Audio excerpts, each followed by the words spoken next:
ہمارے مہمان جنہوں نے ہمیں جوائن کیا ہے تعارف آپ کے ساتھ کرانا چاہوں گی صاحبزادہ کاشف صاحب جو کہ واصف علی واصف صاحب کے صاحبزادے ہیں، انہوں نے جوائن کیا ہے، اور ساتھ ہی مصنف بھی ہیں، شاعر بھی ہیں عمر شاہد صاحب، انہوں نے ہمیں جوائن کیا ہے۔ اپنے مہمانوں کو خوش آمدید کیجیے۔ السلام علیکم جی وعلیکم السلام۔ کیا حال چال ہے؟ الحمدللہ۔ اچھا جی، کیونکہ آج کا پروگرام ہم خصوصی طور پر کر رہے ہیں، برسی ہے واصف علی واصف صاحب کی، تو انہی کی مناسبت سے یہ شو ہوگا، کچھ ان کی شخصیت، کچھ ان کی تعلیمات پر روشنی ڈالیں گے۔ سب سے پہلے صاحبزادہ کاشف صاحب سے آغاز کر لیتے ہیں، کیا کہنا چاہیں گے؟ جی بسم اللہ جی۔ سرکار واصف صاحب کی جو شخصیت ہے جی وہ وقت کے ساتھ ساتھ نکھر کے سامنے آ رہی ہے۔ جو 15-20 سال کے آخری عمر کے حصے میں جو انہوں نے کام کیے ہیں وہ اب تک کی دنیا اس کو پڑھتی آ رہی ہے، اور ہم ابھی تک کام کر رہے ہیں، ان کے کام پر ابھی تک کام ہو رہا ہے۔ کیونکہ آپ کا ایک شعر ہے کہ واصف ہے میرا نام مگر راز ہوں گہرا، ذرے نے جگر چیر کے رکھا میرے آگے۔ تو آپ کی جو ہے نا وہ اصل جو مدعا رہا ہے کہ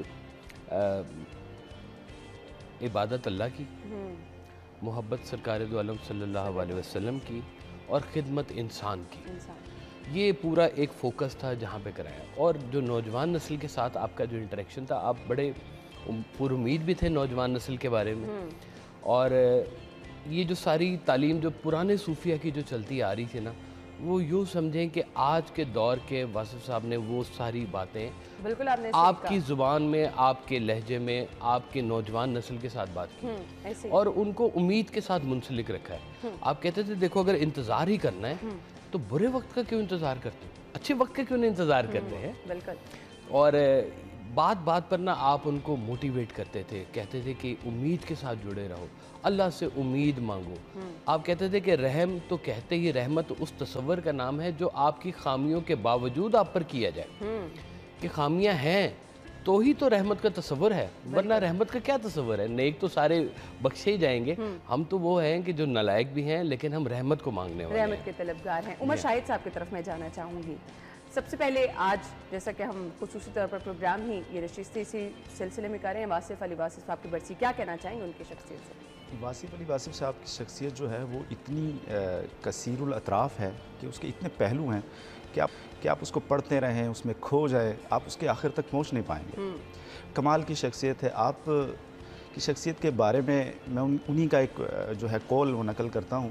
وہ کہتے ہیں جب ایک بڑا انسان دنیا سے رخصت ہو جاتا ہے تو اصل میں اس کی اصل زندگی ہوتی شروع تب سے ہے، تب لوگوں کو پتہ چلنا شروع ہو جاتا ہے کہ کتنا بڑا آدمی تھا جو ہمارے درمیان میں رہتا رہا ہے، اور شاید جو ہے پھر اس کی شخصیت کے پہلو در پہلو کھلتے ہوئے نظر آ جاتے ہیں۔ تو واصف صاحب کی شخصیت آپ ان کی شاعری اٹھا کے دیکھ لیں، ان کی نثر اٹھا کے دیکھ لیں، ان کی زبان سے جو نکلی ہوئی باتیں ہیں وہ آنے والی رہتی دنیا تک کے لوگوں کے لیے، انسانوں کے لیے، نوجوانوں کے لیے ایک موٹیویشن ہے کہ وہ امید سے زندگی گزاریں، وہ اللہ پہ مکمل یقین رکھیں، اپنی ناکامی سے مایوس نہ ہوں، اور اپنی کامیابی کو بھی اللہ کی طرف اس کا منہ موڑیں کہ اللہ نے اس کو یہ صلاحیت دی ہے۔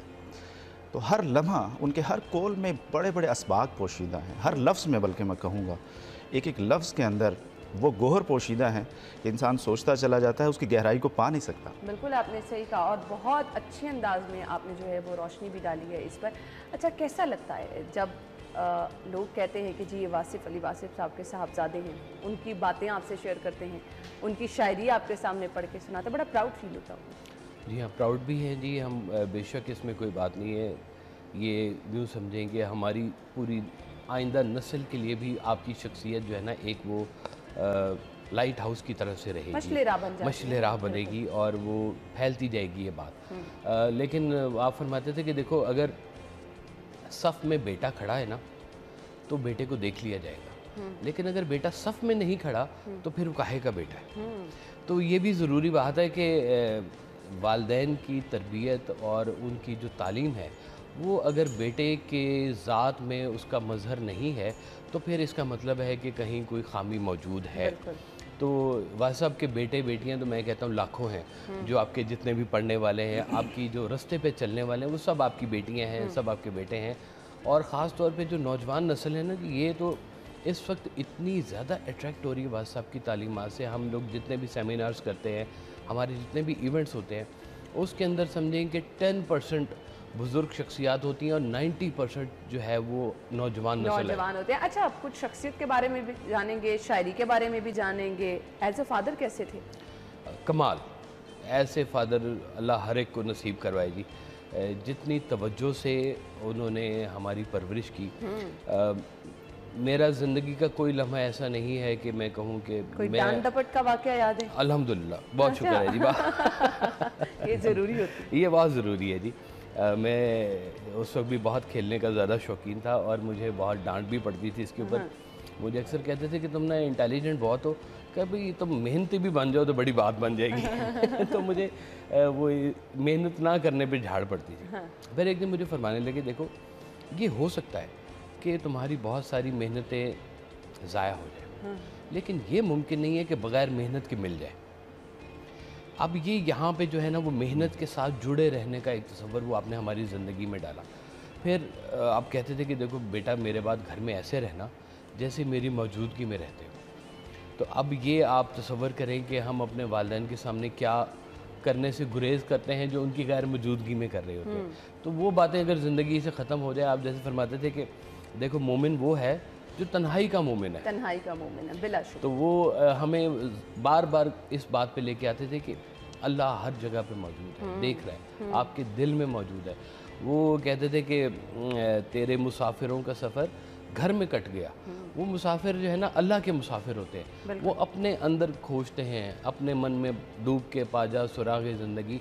वो अंदर ही, आप कहते थे कि वो अल्लाह कोई बहुत बाहर नहीं है, फैला हुआ नहीं है, तो तुम्हारे बहुत करीब है। उसने कहा है मैं तुम्हारी शारक के पास हूँ, मान लो इस बात को। इस बात को मान लो, और जब हम इस बात को मान लेते हैं तो वाकई हम देखते हैं कि हम बहुत सारी चीज़ें खुद ब खुद ठीक करने लग जाते हैं। उमर शाहिद साहब, शायरी और हम जो राइटिंग्स लिखते हैं, क्या वो बड़ा स्ट्रॉन्ग इम्पैक्ट रखती हैं? उसका जो असल मतलब होता है पढ़ने वाले तक पहुंच जाता है, या फिर उसको आप रिपीट करते रहें, बताते रहें, ये ज़्यादा ज़रूरी हो जाता है? देखें, शायरी भी एक तरह से बात ही होती है, लेकिन शायरी के अंदर वो बात कुछ खूबसूरत उसके लिए कुछ ऐसे खूबसूरत अल्फाज चुने जाते हैं, कुछ ऐसे जुमले चुने जाते हैं जो उसमें बेसाख्तगी होती है कि वो जाके दिलो दिमाग पे उस तरह असर करते हैं जो शायद बात या नसर उस तरह से असर नहीं करती। लिहाजा आप पुराने शोराए कराम की शायरी उठा के देख लें कि एक मिसरे के ऊपर पूरी किताब लिखी जा सकती है। बिल्कुल ऐसे ही है। एक लाइन के ऊपर, एक मौजू के ऊपर, एक उन्वान पे पूरी किताब लिखी जा सकती है। तो यही शायरी की खूबसूरती है। कुछ आप हमारे साथ शेयर करना चाहें तो फिर मैं डिफरेंस भी पूछूंगी कि हम बार बार आज की नौजवान नस्ल भी, हमारे जो पुराने शायर हैं उनकी शायरी पढ़ना क्यों पसंद करते हैं, आज के शायर क्यों नहीं उस तरह का लिखते। पहले आप कुछ शेयर करें हमारे साथ। ऐसा बिल्कुल है कि पुराने जो शायर थे, क्लासिकल शायर, उनके मज़ामीन और आज के मज़ामीन में थोड़ा सा फ़र्क है। वो माशरे का फ़र्क है। शायद आज से पहले का जो माशरा था उसके अंदर वो चीज़ें, वो रिक्वायरमेंट्स उस तरह से नहीं थी, लेकिन आज सोशल मीडिया का दौर है, दुनिया थोड़ी सी तेज़ हो गई है, तो शायरी के अंदर भी माशरे की इस तेज़ी का अक्स आया है। उसको हम जदीद शायरी का नाम देते हैं कि लोगों ने कंप्यूटर, कलम, पेंसिल। अच्छा, जदीद शायरी में लोग कहते हैं कि अंदाज भी डिफरेंट है, अल्फाज पे भी कॉम्प्रोमाइज़ किया जा रहा है, उर्दू भी उस तरह की नहीं है। एग्री करते हैं इस बात बिल्कुल बिल्कुल, कहीं ना कहीं उसकी जिसे मयार में कमी तो आई है, उस पर तो हमें मानना पड़ेगा, लेकिन चूँकि इसके बिना चारा नहीं है। आप जदीद दौर की आप पुरानी क्लासिकल शायरी के साथ आज चलेंगे तो सही, सीखेंगे तो उन्हीं शोराए कराम से, लेकिन आज के जदीद जो मज़ामीन हैं उनको लिए बिना आप शायरी करेंगे तो आपकी शायरी फिर फीकी रह जाएगी। हाँ बिल्कुल ऐसे ही है। कुछ शेयर करें हमारे नाज़रीन के साथ में, मुझे ब्रेक की तरफ जाना है। जी, मैं वासिफ़ अली वासिफ़ साहब के कुछ खूबसूरत अशार जो है वो आपके साथ शेयर करना चाहूँगा, उन्हीं की किताब में मौजूद हैं। आप देखिएगा कि वासिफ़ अली वासिफ़ के जो अशार है इनमें कितनी गहराई है और कितने पुरमानी और पुरमग़ज़ बातें हैं। न आया हूँ न मैं लाया गया हूँ, न आया हूँ न मैं लाया गया हूँ, मैं हर्फ़े कुन हूँ फरमाया गया हूँ, मैं हर्फ़े कुन हूँ फरमाया गया हूँ। मेरी अपनी नहीं है कोई सूरत, मेरी अपनी नहीं है कोई सूरत, हर एक सूरत से बहलाया गया हूँ, हर एक सूरत से बहलाया गया हूँ। बहुत बदले मेरे अंदाज़ लेकिन, बहुत बदले मेरे अंदाज़ लेकिन, जहाँ खोया वहीं पाया गया हूँ, अरे वाह, जहाँ खोया वहीं पाया गया हूँ। वजूदे गैर हो कैसे गवारा, वजूदे गैर हो कैसे गवारा, तेरी राहों में बेसाया गया हूँ, तेरी राहों में बेसाया गया हूँ। और आखिरी शेर देखिएगा, न जाने कौन सी मंजिल है वासिफ़, न जाने कौन सी मंजिल है वासिफ़, जहाँ नहला के बुलवाया गया हूँ, जहाँ नहला के बुलवाया गया हूँ। न आया हूँ न मैं लाया गया हूँ, मैं हर्फ़े कुन हूँ फरमाया गया है। बहुत खूबसूरत। ब्रेक के बाद प्रोग्राम में आपको एक बार फिर से खुशामदीद कहेंगे, गुफ्तगू का सिलसिला आगे बढ़ाएंगे और हम बात कर रहे हैं जी आज वासिफ अली वासिफ साहब की आज बरसी है और उनकी तालीमात और उनकी शायरी असल में मकसद क्या था, पैगाम क्या वो देना चाह रहे थे, पैगाम क्या था असल में? आपका एक शेर है कि सीने में अगर सोज सलामत हो तो खुद ही अशआर में ढल जाती है अफकार की सूरत। वाह। आपकी शायरी भी आपके अफकार हैं और आपके अफकार जो हैं वो भी आम लोगों के लिए वो शायरी की सनद रखते हैं। तो वो बात सिर्फ इतनी है कि सब मामलात जितने हैं दुनिया के, सब लोगों ने ज़िंदगी गुजारनी है, लेकिन रुजू जो है वो इल्लल्लाह होना चाहिए। बिल्कुल आप कहते थे कि ये अल्लाह का सफ़र ऐसा सफ़र है कि जिसमें आपका रुख अल्लाह की तरफ होता है और अल्लाह आपके साथ होता है। और लोग कहते हैं कि जी इस सफ़र पे चलें आपको बड़े इनाम मिलेंगे। भाई साहब कहते थे कि ये सफ़र मिलना ही एक इनाम है, कि जो लोग अल्लाह के रास्ते पर चल रहे हैं ये इनाम पहले हुआ है और फिर सफ़र अता हुआ है। तो ये सफ़र में कहते थे कि जो आपका तोशा है, जो आखिरत है, उसमें जो सबसे बड़ी जो आपकी बात है वो सरकार दो आलम सल्लल्लाहु अलैहि वसल्लम की मोहब्बत है। आप कहते थे कि जिस दिल में दुरूद शरीफ होगा वो दिल दोज़ख में नहीं जा सकता, वो दिल को अल्लाह ताला बहुत अच्छा, कबूल कहते हैं आम तौर पे लोग, ये जो शायर हजरात हैं, ये बिल्कुल जब लिखते हैं और जिस तरह से हमने वासिफ अली वासिफ साहब की शायरी देखी तो सब जो उनकी शायरी का मजमूआ है, बेसिक बुनियाद है अल्लाह का ज़िक्र और नबी करीम सल्लल्लाहु अलैहि वसल्लम। क्या दुनिया से बिल्कुल दूर हो जाते हैं ऐसे लोग? पर्सनालिटी बिल्कुल चेंज हो जाती है क्या? दुनियावी चीज़ों को वो बिल्कुल नहीं, दुनियावी चीज़ों की हकीकत नहीं चेंज होती बल्कि हकीकत खुल जाती है। सही। वो देख लेते हैं कि ये दुनिया जो है ये कितने अरसे का क़याम है। हाँ। वो कहते हैं उठो उड़ वो के, असल मकसद की तरफ चले जाते हैं। उठो उड़ के इत्थे आए, अज सानू वो देश बुलाए, वो भी एक उडारी सी ते ए भी एक उडारी है। तो ये जो थोड़ा सा टाइम है, इस टाइम के अंदर आपको अल्लाह ताला ने कहा है कि ये छोटे छोटे काम कर लो और तुम्हें हम वापस बुला लेंगे। आप कहते थे कि कितनी बड़ी तुम पर अल्लाह ताला ने अनायत की है कि तुम्हें पहले ही मुसलमान घराने में पैदा कर दिया है, कितनी मेहरबानी कर दी है। वो तुम्हें छिपकली बना सकता था, उसने तुम्हें इंसान बनाया। वो ये जो ज़ुबान तुम्हारी टटर कर रही है ना, इससे अल्लाह का शुक्र अदा करो कि उसने तुम्हें बोलने वाला बनाया। और आप कहते थे कि जो सिफ्त तुम्हारे पास सबसे अच्छी है उस सिफ्त को अल्लाह की राह में इस्तेमाल करो। बिल्कुल। अगर पैसे हैं अल्लाह की राह में इस्तेमाल करो, अगर ख्याल है अल्लाह की राह में इस्तेमाल करो, हिम्मत है अल्लाह की राह में चल के उसको सफ़र करो। रुजू जिसका अल्लाह की तरफ होगा दुनिया उसको खींच नहीं सकती। वो दुनिया का एक बादशाह था जो उसने कहा कि वो रोटी गुजरा तो एक फ़कीर रोटी खा रहा था पानी के साथ। तो बादशाह ने कहा कि मैं तुम्हारे लिए क्या कर सकता हूँ? उसने कहा मैं रोटी पानी के साथ खा रहा हूँ, तुम मेरे लिए क्या कर सकते हो? यानी कि इतनी सादगी भी अगर ज़िंदगी के अंदर है, ये लोग दुनिया से दूर नहीं होते हैं, ये दुनिया में रह के फ़ख्र करते हैं। और ये सिखा जाते हैं कि अल्लाह का रास्ता चलने के लिए आपको अब जंगलों में जाने की ज़रूरत नहीं है, आपको सारा कुछ छोड़ के बैठने की ज़रूरत नहीं है चिल्लागाह में। अब ज़रूरत इस अमर की है कि इस दुनिया में रह के अल्लाह के रसूल का पैगाम आम इंसानों में, नौजवानों के अंदर इंजेक्ट किया जाए। ये बहुत ज़रूरी कैप्सूल है कि जो माँ बाप भी दें और उस्ताद भी दें और ये जो औलिया लाते हैं इन्होंने काम ही यही किया है। बिल्कुल सही कहा आपने। अच्छा जी उमर शाहिद साहब, मैं आपसे जानना चाहूँगी, इंस्पिरेशन होती है हमेशा कोई, जब भी आप शायरी करते हैं किस शायर को ज़्यादा पढ़ना पसंद करते हैं, किसने आपको लिखने पर मजबूर कर दिया? जी बिल्कुल, शायरी बिल्कुल ऐसे ही है, इंस्पिरेशन का नाम है। जब आप बहुत पढ़ते हैं शायरी को और मुख्तलिफ़ शोराए कराम के अशार को अपने मयार पे परखते हैं तो कहीं ना कहीं आपके अंदर भी इजहार की क़ुव्वत वो पैदा हो जाती है और वो उसमें आ जाती है। आप हज़रत वासिफ़ अली वासिफ़ के कलाम उठा के देख लें कि आपको उनके अंदर एक इश्क, एक सरमस्ती नज़र आएगी। वो इश्क अल्लाह का इश्क, वो इश्क हुज़ूर पाक सल्लल्लाहु अलैहि वसल्लम का इश्क भी है। और आप ये भी देखें कि इस सारे इश्क के बावजूद वो दुनिया से कटे हुए नहीं थे। जैसे सर ने फरमाया कि वो दुनिया में रह के दुनिया की हकीकत उनके ऊपर मुनकशिफ हो जाती है ऐसे लोगों के ऊपर, तो फिर जो ख़याल से बातें निकलती हैं वो बहुत गहरी होती हैं। आप उनकी एक नात मुलाहिज़ा फरमाएं, आप देखिए कि उनकी नात के मज़ामीन किस हद तक उसमें गहराई और गिराई पाई जाती है। आप फरमाते हैं, या नबी तेरा करम दरकार है, या नबी तेरा करम दरकार है, आजमाइश में मेरा किरदार है, दुश्मनाने दी के नरगे में हूँ, हादसाते दहर की यलगार है।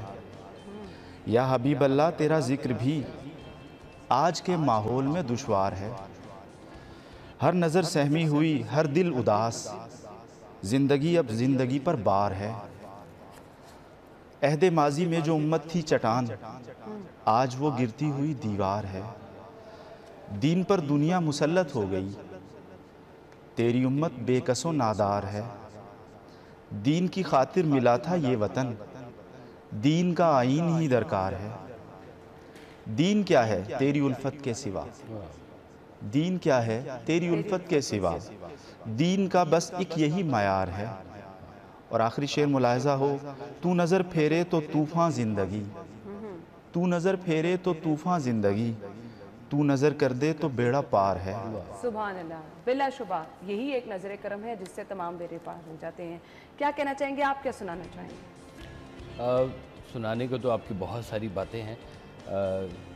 سرکار ویسا فرماتے تھے کہ دیکھو، سوچنے والوں کی دنیا والوں کی سوچ سے الگ ہوتی ہے۔ یہ لوگ الگ رہ کے انہوں نے کچھ سوچا اور اس کو پھر دنیا کے سامنے لے کے آئے، اور وہ اس کے اندر صرف منفیت ہی منفیت ہے۔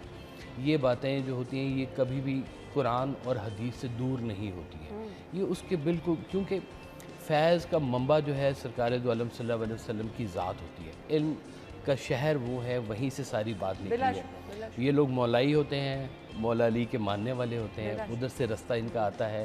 ان کا کہتے ہیں کہ سرکار ویسا فرمایا کہتے ہیں کہ دیکھو، جو علم ہے اس کا جو مخرج ہے وہ نگاہ ہے، یہ نگاہ سے نکلتا ہے۔